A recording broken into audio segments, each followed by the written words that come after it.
வணக்கம். நெருப்பு தமிழன். உள்ளூரில் வேலை செய்யக்கூடிய நம்மளுடைய மக்கள் ஒருத்தங்கிட்ட வேலை செய்கிறோம். அந்த வேலை செய்யக்கூடிய வாங்கக்கூடிய காசுக்கு வேலை செய்யணும். அந்த வேலைகளை தெளிவாக செய்யணும். பல லட்சங்கள் கொடுத்து நம்ம ஒரு வேலையை ஒரு வேலை செய்கிறோம்.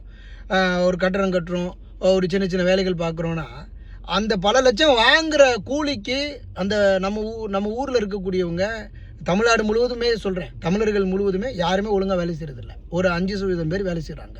95% பேர் அல்வா தான், எல்லாத்துக்கும் அல்வா. அப்போ அடுத்தவனோட காசு எக்கேறிக்கிட்டு போனால் என்ன?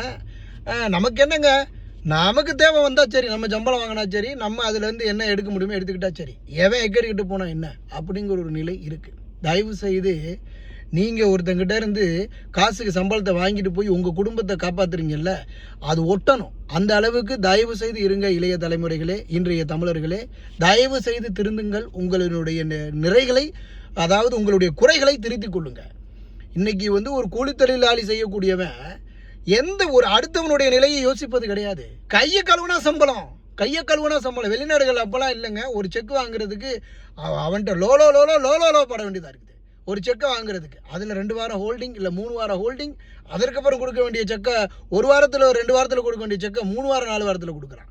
இவ்வளோ நிலைகள் இருக்குது. ஆனால் உள்ளூர்களில் கை கழுவுனா சம்பளங்க, கையை கழுவுனா சம்பளம் அப்படிங்கிற நிலை இருக்குது. அப்போ கையை கழுவுனா சம்பளம் வாங்குகிற நீங்கள் சரியாக வேலை செய்ய வேண்டுமா? வேலை செய்ய வேண்டியது இல்லையா? எவன் எக்கேறிக்கிட்டு போனால் என்ன? நமக்கு காசு வந்தா சரி. தயவு செய்து அன்பு சொந்தங்களே, எனது இளைய தலைமுறைகளே, தமிழ் சொந்தங்களே, தயவு செய்து சிந்தித்து செயல்படுங்க. உங்களினுடைய வாழ்க்கை நடைமுறைகளை மாற்றிக்கொள்ளுங்கள். இது நல்லது. இதை மாற்றிக்கொள்ளவில்லை என்றால் காலமும் கொள்ளும், இன்றைய அடுத்து வருகின்ற தலைமுறையும் உங்களை கொள்ளும். அதற்கப்புறம் தமிழ்நாட்டில் இது போன்ற இருக்கக்கூடிய கூலி தொழில் நிலைமைகள் அழியும். எல்லா இடத்துலையும் கார்பரேட்காரன் வந்துடுவான். அதற்கப்புறம் எல்லா வீட்டுக்காரனும் ஏதோ கார்பரேட்டை கொடுத்துருவான், எனக்கு வீடை கட்டி கொடுத்துருப்பான், இவங்களை வச்சு என்னால் வேலை செய்ய முடியல. ஒரு ரூபாய் வேலைக்கு வரது இல்லைங்க. ஒரு சாதாரணமாக 2-3 மாதத்தில் செய்ய வேண்டிய ஒரு கட்டிடத்தை 2 வருஷம் 3 வருஷம் ஆனாலும் கட்டி முடிக்க மாட்டான்.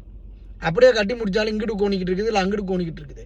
அப்படியே இருந்தாலும் அவன் வாங்கியிருக்கிற காசுகளையும் அவன் வாங்கியிருக்கிற கணக்குகளையும் கணக்கு பண்ணிங்கன்னா ஐயோ வெளிநாட்டில் இருக்க தூக்கு போட்டுக்கிட்டே தொங்கிடுவான் போல. அதனால் தயவு செய்து அன்பு சொந்தங்கள் அனைவருக்கும் அன்பான வேண்டுகோள். இது தனிப்பட்ட முறையில் நான் யாரையும் குறை சொல்லணுன்ற நோக்கத்தில் சொல்லலை. சிந்தித்து இனி வரும் காலங்களில் எதிர்கால நலன்களையும் தமிழர்களினுடைய நலன்களையும் சிந்தித்து செயல்படுங்க அப்படின்னு ஒரு வேண்டுகோளை நான் முன்வைக்கிறேன்.